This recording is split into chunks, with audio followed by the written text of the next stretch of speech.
आता प्रश्न क्रमांक 603 श्रीमती चित्रा वाघ। धन्यवाद सभापती महोदय। उद्याच्या महिला दिनाच्या पार्श्वभूमीवर स्वीकृत प्रश्न क्रमांक 603 राज्यात स्त्रियांकरता कॅन्सर आजाराबाबत जनजागृती करून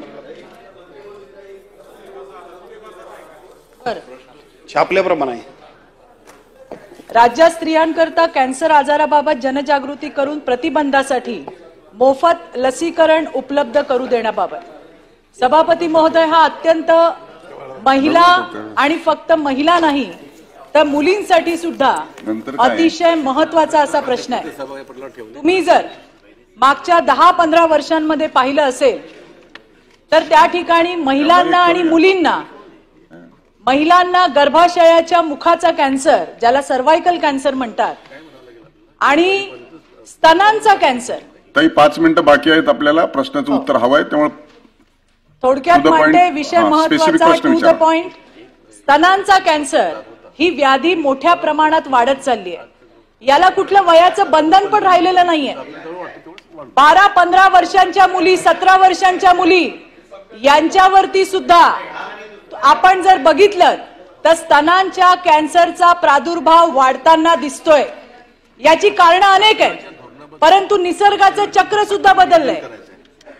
ज्या वेळेला आमच्या वेळेला म्हणजे एक 25-30 वर्षापूर्वी 40 वर्षापूर्वी मुलीचं वयात येण्याचं वय जे होतं ते साधारण 15-16 होतं, पण सभापती महोदय आता 11 आणि 12 वर्षाच्या मुलींना मासिक पाळी येते, मासिक धर्म येतो आणि त्याच्यानंतर या सगळ्या चक्र बदलल्यामुळे या सगळ्या गोष्टी मुलांना महिलांना जसे मुलींमध्ये बदल होतात मुलांमध्ये बदल होतात हे प्रश्न एकमेकांशी कनेक्टेड आहेत। म्हणून मी सांगतेय आईलाही समजत नाही मुलीला काय सांगावं, मुलीला समजत नाही माझ्यामध्ये काय बदल होतंय, याच्यासाठी काउन्सिलिंग होणं गरजेचं आहे।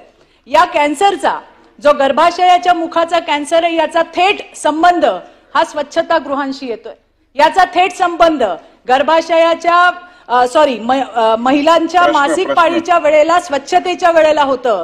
तर मला हे तुम्हाला या ठिकाणी सांगायचंय की हे कनेक्टेड प्रश्न आहेत।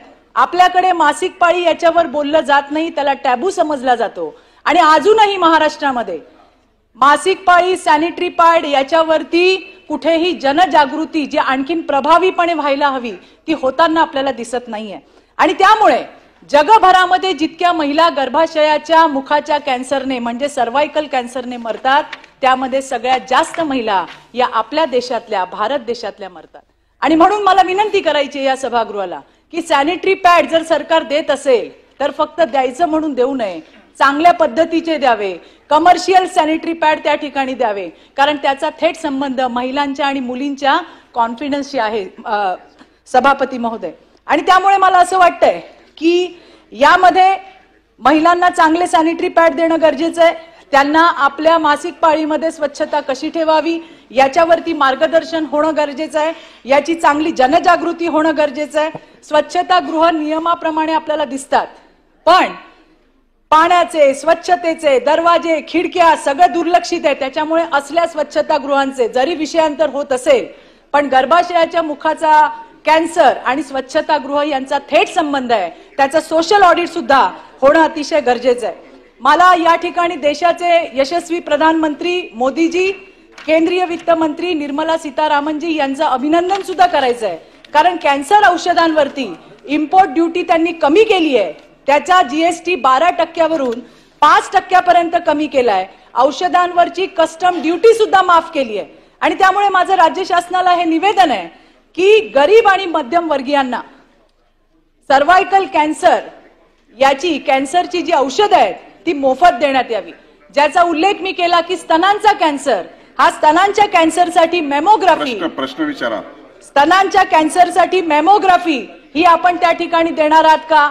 प्रत्येक शाळेमध्ये सेल्फ इन्स्पेक्शन मॅमोग्राफी मुलींना त्याचं प्रशिक्षण देण्यात यावं ते आपण चालू करणार आहात का?